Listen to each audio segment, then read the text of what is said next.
মালয়েশিয়ায় বিদেশি শ্রমিকদের দুর্দশা বেড়েই চলেছে। বিস্তারিত জানতে ভিডিওটির শেষ পর্যন্ত দেখুন। মালয়েশিয়ায় বাংলাদেশি শ্রমিকদের শোষণ ও দুর্দশার বিষয়টি গুরুত্ব দিয়ে তুলে ধরেছে জাতিসংঘের এক বিবৃতিতে। বিভিন্ন সমস্যা সমাধানের জন্য সরকারকে অবশ্যই রাজনৈতিক সদিচ্ছা দেখাতে হবে বলে জানিয়েছেন দেশটির সাবেক এমপি চার্লস সান্তিয়াগো।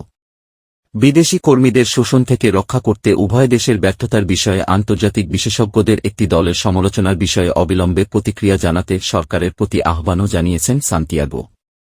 ১ এপ্রিল জারি করা বিবৃতিতে জাতিসংঘের মানবাধিকার কাউন্সিলে নিযুক্ত বিশেষজ্ঞরা বলেছেন, শোষণ, অপরাধীকরণ এবং অন্যান্য মানবাধিকার লঙ্ঘনের অন্যান্য দেশের কর্মীদের মধ্যে বাংলাদেশি অভিবাসী শ্রমিকদের পরিস্থিতি ভয়াবহ বলে উল্লেখ করে প্রতিবেদনে হতাশা প্রকাশ করা হয়েছে। চার্লস সান্তিয়াগো প্রতিক্রিয়া জানাতে সরকারের ব্যর্থতাকে ভয়াবহ এবং সমস্যাজনক হিসাবে বর্ণনা করেছেন। তিনি বলেন, প্রতিবেদনটি দেশের বিদেশি বিনিয়োগ আকর্ষণের ওপর বড় ধরনের প্রভাব ফেলবে এবং মালয়েশিয়ায় পণ্য বিদেশে নিষিদ্ধ হওয়ার ঝুঁকিতে পড়বে। এটি এমন কিছু যা সরকারের উচ্চ পর্যায়ে মোকাবিলা করতে হবে বলেও সান্তিয়াগো মন্তব্য করেছেন।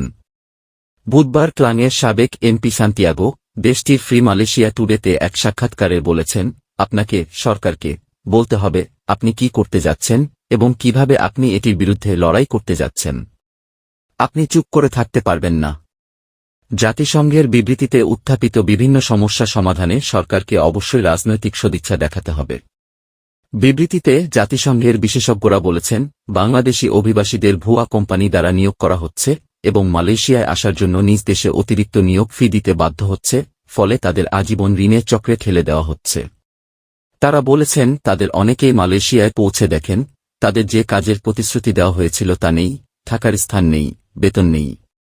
ফলস্বরূপ তারা প্রায় অতিরিক্ত অবস্থানে বাধ্য হয়। তাদের আটকে রাখা, দুর্ব্যবহার করা, আইন প্রয়োগকারী সংস্থা কর্তৃক গ্রেফতার, জেল জরিমানা করে এবং নিজ দেশে ফেরত পাঠানো হয়। প্রতিবেদনে মালয়েশিয়া ও বাংলাদেশের মধ্যে পরিচালিত অপরাধমূলক নেটওয়ার্কের জন্য প্রতারণামূলক নিয়োগের ফলে বিপুল পরিমাণ অর্থের লেনদেনের আর্থিক অপরাধ বিষয়ে উদ্বেগ প্রকাশ করা হয়েছে। প্রতিবেদনে উভয় দেশের সরকারের কিছু উচ্চ পর্যায়ের কর্মকর্তারা এই অবৈধ ও অপরাধমূলক কাজের সঙ্গে জড়িত বলে উল্লেখ করা হয়েছে। দাসপ্রথা, মানব পাচার এবং অভিবাসীদের মানবাধিকার বিষয়ক জাতিসংঘের বিশেষ প্রতিবেদক তোমোয়া ওবোকাটা, সিওভান মুল্লালি এবং গেহাদ মাদির নেতৃত্বে বিশেষজ্ঞদের একটি দল এই বিবৃতি দিয়েছে। এফএনটিকে দেওয়া এক বিবৃতিতে পার্টি সোশিয়ালিস্ট মালয়েশিয়ার পিএসএম অভিবাসী ডেস্ক সমন্বয়কারী মোহনা রানী রাসিয়াহ বলেছেন, মালয়েশিয়ায় শ্রম অভিবাসন দীর্ঘদিন ধরে অপরাধমূলক প্রতারণা, উচ্চপদস্থ কর্মকর্তাদের যোগসাজশ এবং শোষণ এর সঙ্গে জড়িত।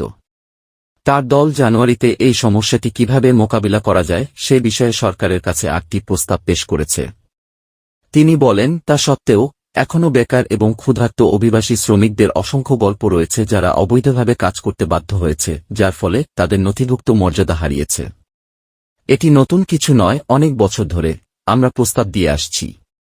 যা ঘটছে তার উপর ভিত্তি করে দেখে মনে হচ্ছে এই বিশাল সংকটকে নিয়মতান্ত্রিক উপায়ে পরিচালনা করার জন্য কোনো সমন্বিত প্রচেষ্টা নেই বলেও মন্তব্য করেন মোহনা রানী রাসিয়াহ।